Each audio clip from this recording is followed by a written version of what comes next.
Hello and welcome to Quilt Addicts Anonymous. It is time for a Stashin with Stephanie video. That's where we create a new fat quarter friendly pattern every month for you guys to make. If you are a member with the Stashin with Stephanie Club, then you get this pattern for free along with every other pattern that we've created for the Stashin with Stephanie Club. And if you want to join, then you'll get access to the pattern, all the patterns we've done in the past, plus we'll send you a bundle of fabric. You get 12 fat quarters for the price of 10 every month, plus a coupon code for $10 off a $20 purchase, so you can get more fabric to make a larger quilt, and then you also get all the free patterns. So it's a really great deal, really awesome deal, and check it out. We've got a lot of people on it and they love it, and right now I think there's like 10 or 11 patterns now, so it is a huge value. Like the second you join, you're going to get a ton of free patterns to help bust that stash, and then you can move forward and make a new quilt every month. All right, so let's get started. This month we are working with Maureen Cracknell's Mystical Land from Art Gallery Fabrics. I really have loved Maureen Cracknell for a long time and excited to be working with one of her lines. I really love the rich colors and patterns that she designs. This juxtaposition of the nice golden with this really deep fuchsias and purples are just so pretty. And I designed this pattern up and away so that way we could really feature some of these big prints.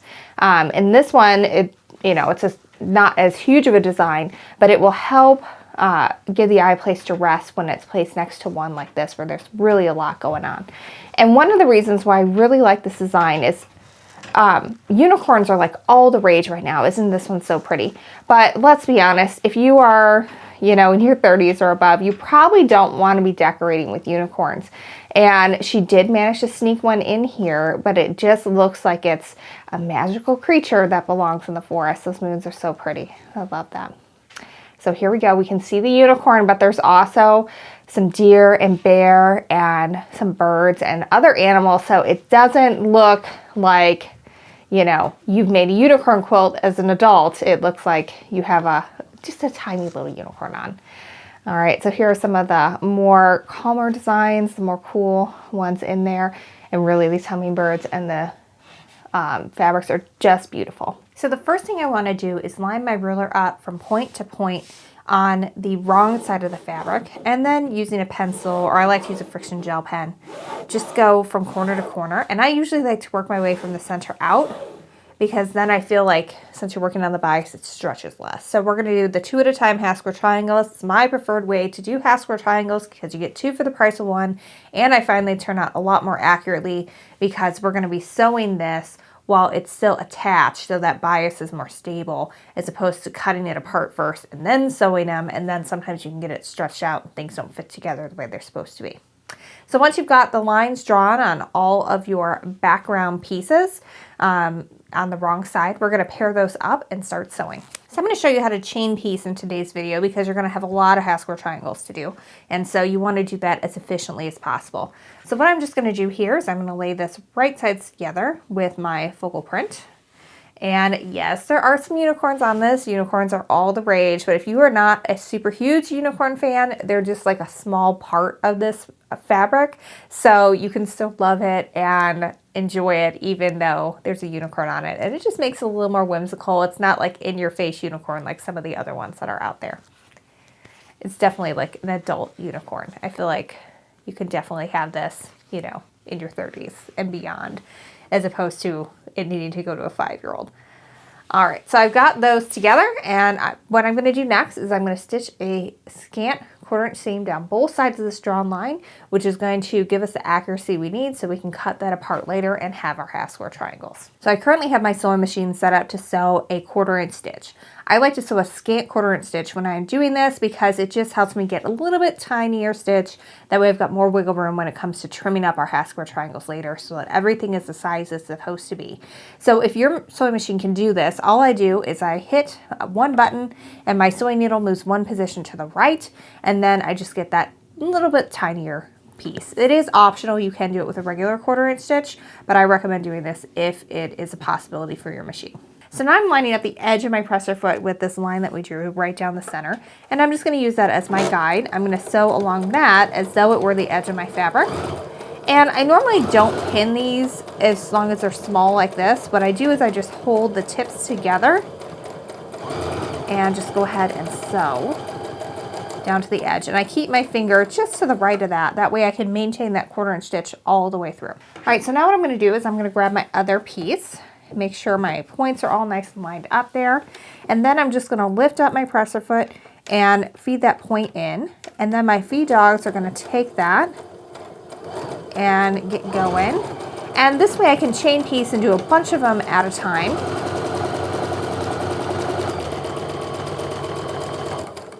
When I was working on the quilt, what I did is I did one colorway at a time. That way I could sort of break it up a little bit, so if you had to stop and move on to something else, you could.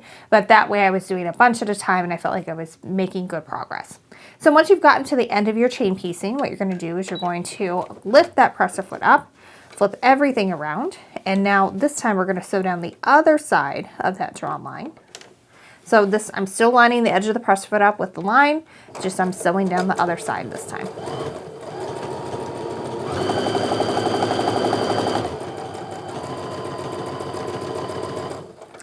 One time I had someone in class where they had a machine that had the start-stop button, so they could use that instead of their presser foot, and they were having the hardest time maintaining that 1/4 inch stitch as they were coming down to the point. And so once I had them engage their presser foot, so that way they could control the speed and go slow as they got to the point there, then all of a sudden their triangles turned out really well. So that's really key, is to be able to just slow down as you're coming in and out of these points, because then you can maintain that 1/4 inch stitch all the way down. You can kind of speed up in the middle, that's fine, but you want to slow it down a little bit at the end. That way you can make sure that it's perfect all the way through. So now I'm just going to line the ruler right on top of that line that we drew, and I'm just going to cut it apart. And it's not super important that you cut exactly on that line. You want to be near the line, but as long as you have at least 1/8 of an inch stitch between where your stitching line is and the end of your fabric, you're going to be okay. You just don't want it to get too skinny, because then it can pop open when you're with use or if you get it long armed. So now that I've pulled that apart, you can see I've got 2 half square triangles for the price of 1. So that's why I really like this method. I find it's really accurate and I feel like I'm getting more accomplished. So I'm going to go ahead and cut the other one, and then we're going to press these open. So I always like to press my triangles open, and really almost all my seams I'm doing this way nowadays. And I like it because it gives me a really flat join when I put everything together, especially with these triangles. You can really get bulky as you sew it together if you're pressing to one side instead of open. What I do is I open that up with my fingers, and then with at least 3 fingers, I tried it the other day with 2, but it works best if you have 3 fingers down, and then you can sort of finger press that open ahead of the iron. And once I've got that nice and flat, you want to make sure there's no wiggles. That means that there is a pleat in there somewhere and it won't trim to the right size. Should be a nice straight line there. Then I'm going to press from the other side as well. All right, so I'm going to go ahead and finish doing that on my other triangle. So I'm going to show you how to trim this up. So whenever I write my patterns for half square triangles, ideally you only need to add 7/8 of an inch to whatever your finished triangle size is in order for this 2 at a time triangle method to work. But I always add an extra inch, and that gives you a little bit of wiggle room, because I'd rather cut off a little bit than not have my triangle unit be large enough. So you should be having some fabric hanging past where you need it to be here. So in this case, I've got my 45-degree line lined up exactly with that seam allowance. And then I've got a little bit hanging past the measurement that I need to trim that to. And then I also have it hanging past the side and the top. So I'm going to go ahead and give that a trim. I'm right-handed, so for me that is on the right and the top side. It's going to be different if you are left-handed. So I've got that, and now my point is going exactly to the corner there, which is very good. That's what we want. That means we're going to have really great joins later. So now I'm going to flip this around. Give it a 180-degree flip, so now my cut edges are on the left and the bottom side. So now I'm going to line it up so that the measurement I need to trim this to is exactly even with the edges. And then also making sure that that 45-degree line is still going right along that seam allowance. That's what ensures that your point is going straight to the point, because if it isn't at this step, then it never will be when you go to sew your quilt together. So I know trimming is a big pain. It takes a lot of time, especially this quilt has a lot of half square triangles, but it's so worth it in the end with how accurate your seams end up being.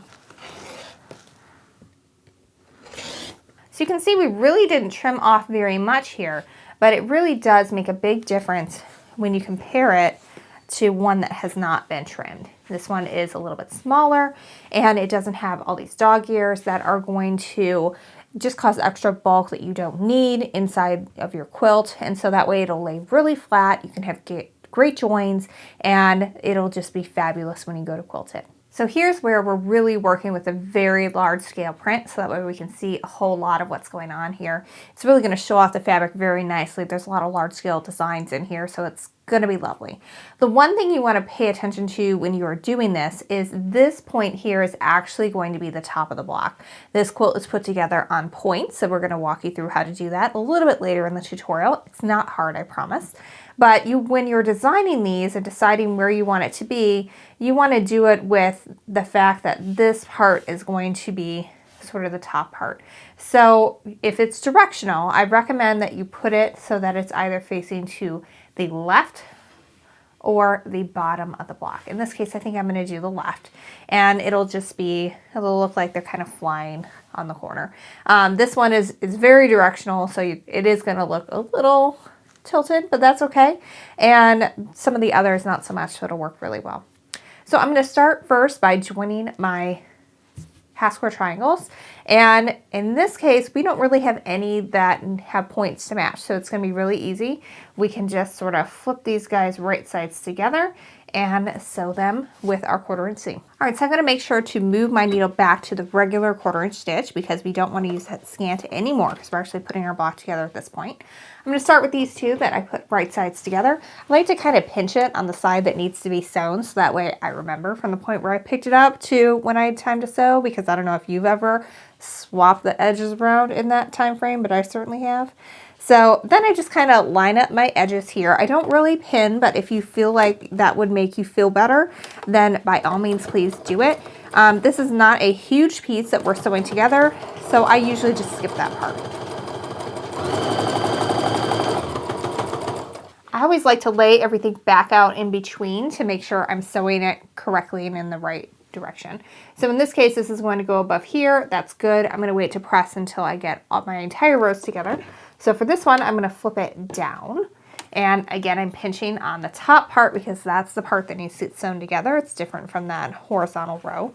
So I'm going to line up these points again and feed that through.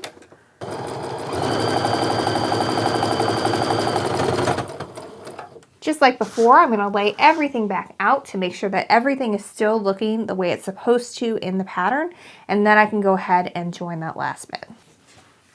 Really taking the time to lay everything out in between your stitch seams is really my #1 tip that I can give you, and will help you avoid having to re-sew everything. If you lay it out and you compare it to your pattern, then you know you're on the right track, and if you've done something wrong, you know it right away.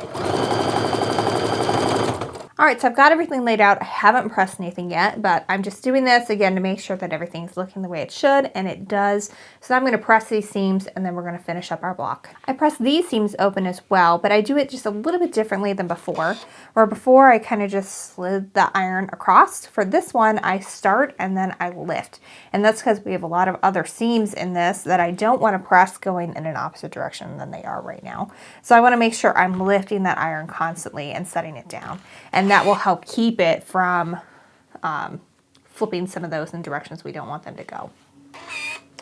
Then when I'm all done, I like to also press from the other side. All right, so this is looking pretty good. It's all about the size that it should be. At this point, we need to flip this guy right sides together. And this one I am going to pin because we've got a little bit longer to go. And depending on how accurate your 1/4 inch seam is, sometimes you need to do just a tad bit of easing to make sure that your corners are nice and perfect. So I'm going to start just by lining up these corners here. And then when I sew, what I'm going to do is I'm just going to sort of give it a little bit of tension here to make sure that if this ended up just the teeniest bit smaller than this piece, I can just kind of do one of these. You don't want to pull it. You just want to give it a little bit of tension so that way they end up being the same width when it's all done. One other thing I want to point out is that when we're actually sewing it, it's going to look like this. And you can see right here, the fabric is a little bit lighter, but you can see the little corner that got stitched in there. So I'm going to stitch just to the right of where that little peak is. And as long as you do that, you are always going to have very perfect points whenever you join something together, because you will never cut off a point again. So I usually pull that pin out just as soon as I've got it underneath the presser foot. I just use it to keep those corners together so I'm ready to sew. Now comes the point where I give it just a little bit of tension, where I'm just have my finger down there and I'm just kind of making sure it's nice and flat on there. And now I'm going to sew real slow as I go over that middle, just to make sure that I'm just to the right of where that triangle is in that seam allowance. And then when I get to the end, once I have to pull this pin, what I do is I keep my finger just to the left, and that helps me keep everything nice and in line with the edge of my foot to keep a nice 1/4 inch stitch all the way down. I'm pressing this seam open again as well. I'm pressing all the seams open on this quilt. And again, I'm lifting and pressing this time. That way I don't flip any of those other half square triangle seams in a direction I don't want them to go. Once I'm done there, flip it over and go from this side as well. And oh, this is a really, really great join here. You can see this turn out just exactly where it needs to be. And it's because I sewed just to the right of where that little triangle is and that seam allowance. And if you do that, then your points are going to look like this every time. Now, if you didn't take your time when you were trimming and your points didn't go all the way to the edge, then, you know, it's not going to turn out that way. That's why I really spent a lot of time trimming and getting these perfect to start with. And then we were able to have joints like this. All right, so we've got our block here, and if you notice, the triangles are ending about a 1/4 inch away from the edge on all of these, and that's supposed to be that way because we need to catch the seam allowances so that the points join right at the edge of the seam allowances. So what I'm going to do is first I'm going to flip that this way because it's a little bit more ergonomic for me to pin this way. Then I'm going to flip them right sides together, and I'm going to show you how I use a 2-pinning method in order to get these points perfect as well. All right, so this is showing up really clearly because we've got a dark fabric and this light fabric here. What I'm going to do is I'm going to put my pin in just at the tip of where that triangle is, right in the center of that seam allowance.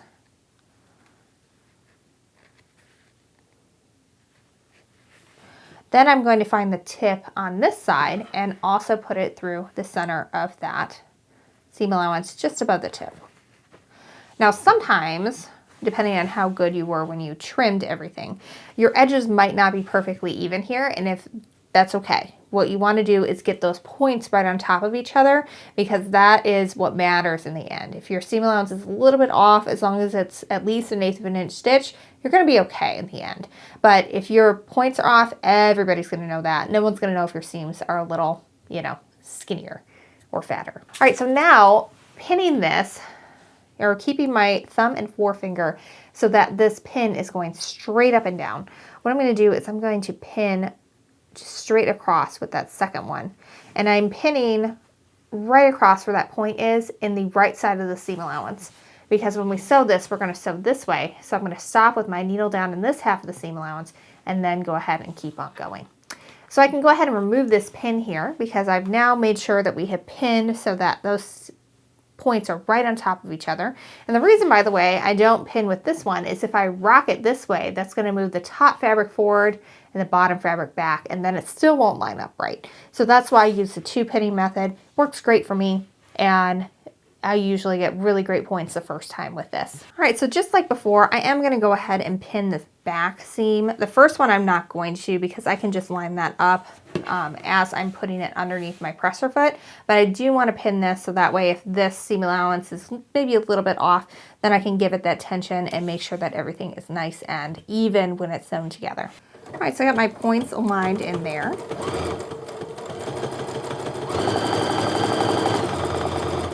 And again, I'm going to go ahead and slow down quite a bit as I come to that seam allowance, and I'm aiming for just to the right of where those points are. And once I've got my needle down in the first half of that seam allowance, I'm going to go ahead and pull this pin because that needle is going to act as a pin and make sure those points stay right where we pin them. All right, so I'm going to go ahead and go a little bit faster now until I come to my next point. Then I'm going to slow down again, and again, just aim to be just to the right where that little tiny triangle is in the seam allowance. Come all the way down, hold my finger to the left, maintain that seam allowance all the way to the edge of the block, and now we're going to see how those joints came together. Okay, so we've got our moment of truth time where we see how this all worked out, and looking very, very good. Everything is coming right where it should be. Those points are matching up wonderfully, and once I press these open, it's going to look even better. So this seam, you kind of have a lot going on in because there's a lot of points coming together. So you want to make sure that you spend a little bit extra time there to get it nice and flat. And again, this is another reason why I really like to press things open, because there's so much happening here that if you folded it to one side, then it would just get super bulky and be really challenging to work with. Whereas this way I'm able to get it and we've got a really great join. The points are coming together really well, and because we pressed it open, it's laying nice and flat and the points are looking fabulous. All right, so this is what one block is going to look like when it's finished and in the quilt. And again, this is going to be the top because we're going to set it on point, which is what I'm going to show you how to do next. So now we're going to do something that's going to seem intimidating and scary before you do it, but I promise it's super easy. We're going to sew these blocks together on point, which is just a fancy way of saying that instead of sewing the blocks together straight like this, they're on a 45-degree angle. So instead of doing horizontal or vertical rows, we're going to put everything together on the diagonal here. So I've got the first row here, which basically is just your block surrounded by two setting triangles. And then once I get those on, we're going to add our little corner. And basically everything is the exact same. You're just going to put your rows together, and instead of going from side to side or up and down, you're just going across like this. So I'm going to show you how to put these setting triangles on, and you'll do that for every single row. You'll always have two setting triangles on the edge. And for information on how to cut these, make sure you refer to your pattern, which is available at shop.quiltaddictsanonymous.com. All right, so the first thing I'm going to do is I'm going to go ahead and sew this top part together. You can see here I've got no points that I have to match here. So I'm going to start with this side. So I can just flip this right sides together. And I'm going to line up my points together here. So my corners are nice and snug together. And I'm going to put a little pin in here.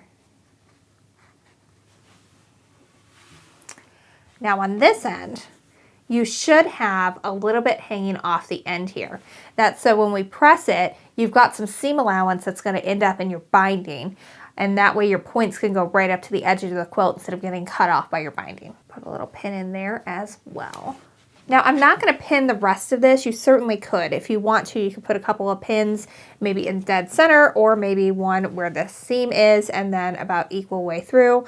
I'm good with this setup, but if you feel the need to pin more, please do. Since I don't have any seams to match on this one and any corners that I need to stay to the right of, I'm just going to go ahead and sew with that triangle on top, the setting triangle. And I am just making sure that my edges aren't getting flipped in the wrong way. Sometimes your seams can get flipped as you go.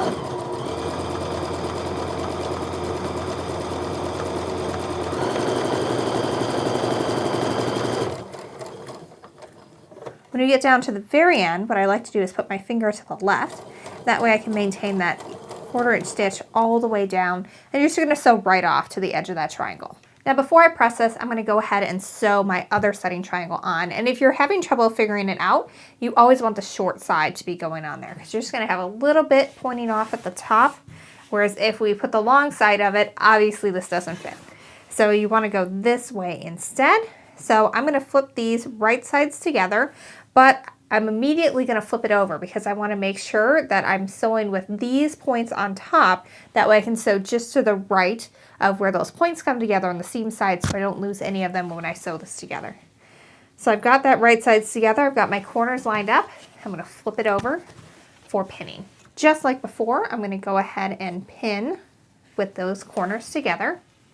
And then when I come over here, I want to make sure that I've got a little bit hanging off again, so that's in the seam allowance when we put our binding on. Now when I stitch this, I'm going to be coming down this way, and I'm going to stay just to the right of where these triangles come together. That way I don't lose my points when I sew them together. All right, so as I come to that first joint, I'm gonna go ahead and slow down. That way I can again make sure I'm just one needle width to the right of where all those triangles come together. Speed up again, and then slow down as I come to the point. And then this last one, you're just gonna be able to sew right off the edge because it hasn't been joined to anything yet.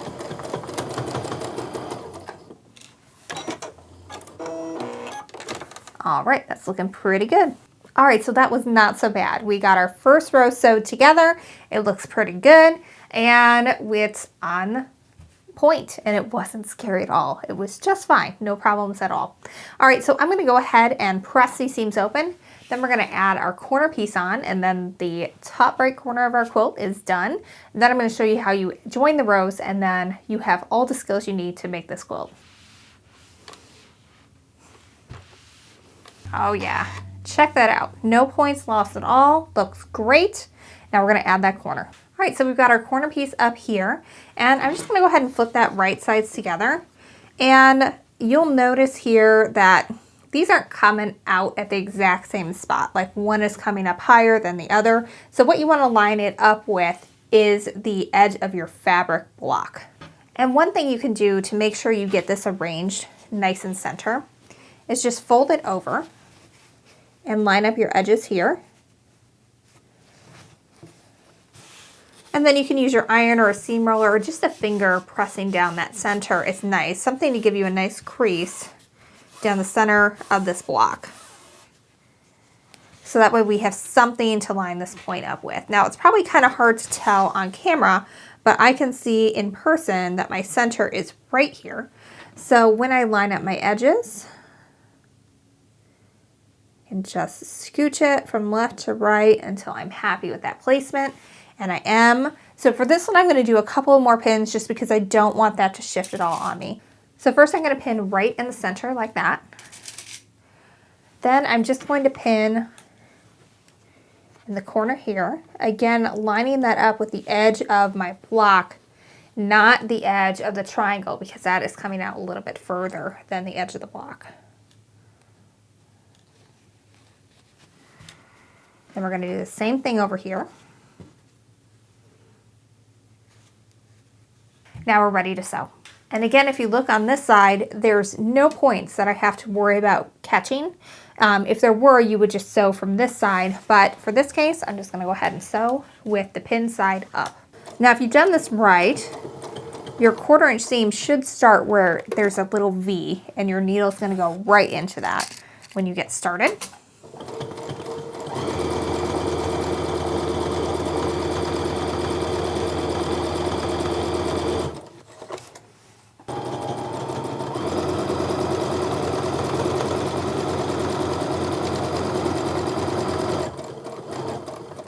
Then when you come out too, your needle should be coming in right where this fabric V is. Go ahead and pull that pin. I'm going to hold the tip as long as I can and then move my finger to the left of it. Keep that as straight as I can all the way through. All right, so give that a nice little press. Once I get to a point where there's some more seams, I lift and press so I don't flip any going the wrong direction. Then hit it one more time from this side. And you can see now that this edge is perfectly straight and the point ends up just about a 1/4 inch away from the edge. So that way it's going to be covered by your binding. Same is true on this side over here. We got a nice straight edge, so we have a nice square corner. So now I'm going to show you how to join your rows, and then we're all ready to go, and you can make the rest of this quilt on your own. So sewing your rows together on a quilt that's on point is almost the exact same as sewing them together on a regular quilt that's sewn together in horizontal vertical rows. The only difference is that the rows are not the same size. So in this case, my row stops at 3 blocks, really 1 block and your 2 setting triangles. The one below is going to have 3 blocks and 2 setting triangles. So what I like to do is always sew the shorter row to the longer row with the shorter row on top. So I'm going to go ahead and flip these guys right sides together. And then sewing it together is pretty easy because you're still just joining blocks just like you would. And it really is not that bad at all. All right, so just like before, I'm gonna go ahead and match these seams by go ahead and putting my needle in at the very tip of that triangle and then finding the tip of the triangle on the corresponding block. I'm gonna pinch that with the needle going straight up and down and pin from the side. All right, and then on this side, we have nothing to match. So it's point-wise anyway. So we're just gonna line up our block edges right like that. And then I'm gonna go ahead and pin at the edges of each of these blocks, just so that everything is nice and evenly distributed.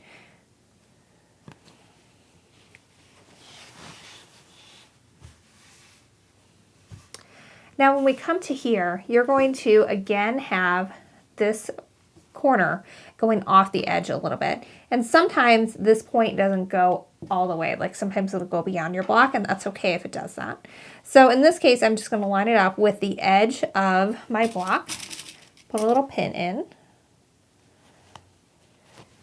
And I'm going to go ahead and pin again in the centers of this block as well. Just when you start getting all the rows together, it's good to pin a little bit more often.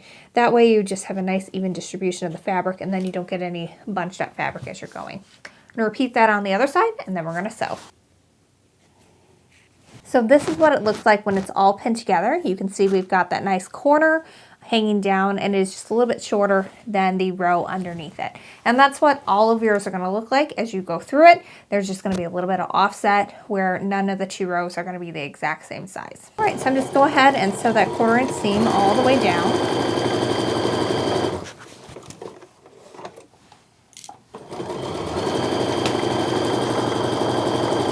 Anywhere where I have seams to match, like right here, I'm going to go ahead and sew right up until I've got my needle down in the first half of that seam allowance, and only then pull the pin. That'll make sure that the seams stay in place and that your points stay right on top of each other for a great join. So here we go. We've got our first section put together, our first 2 rows. They're looking pretty good. They're sewn on point, and it has gone very well. And it was not as hard as I'm sure you maybe thought it would be if you've never sewn on point before. It looks way more intimidating than it actually is in real life. One thing I want to point out here is you can see these triangles are not ending at the same spot, and I wouldn't worry too much about that at this point because the setting triangles are sewn on the bias, so there could be a little bit of stretch in there. As long as you have at least a 1/4 inch between the edge of this point and the edge of your fabric, then you're going to be fine. Because when I go down here and I look here, I've got, it's nice and even, but it's also even with the top here. So what I can do easily is just square that up so that my whole end ends at about a 1/4 inch away. Or I could just leave it and square it up when I'm doing the binding, and that's fine too. But I would not worry too much about that if you end up with like a little bit of offset like that. Again, as long as you have at least a 1/4 inch on the edge, then you can fix the rest of it when you're doing your binding and don't worry too much about it. Thank you so much for following along with this week's video tutorial. As always, you can join Stashin with Stephanie over at shop.quiltaddictsanonymous.com. If you join, you're going to get 12 fat quarters for the price of 10, $29.99 a month. Plus, we send you a $10 coupon that you can use off a $20 purchase, so you can get additional fabric if you want to, say, buy background to make this quilt. And then we also give you a pattern for free, and not just one pattern a month. You get access to all of the Stashin with Stephanie patterns that we have done to date. I think it's 10 or 11 now, so that's a huge deal. That's like a big, big deal that you get access right away to a lot of free patterns. We have already shipped this fabric. So the fabric that we're getting for the next month is going to be Allison Glass Holiday. So if you sign up before the end of the month, then that will be your first fabric, and you'll get that in July. But if you want this one, we are going to have kits available for it, and you can also get that over at shop.quiltaddictsanonymous.com. We'll have links to everything down below in the video description, so you can always click on that to get everything you need for this quilt. Thanks again, and until next time, happy quilting.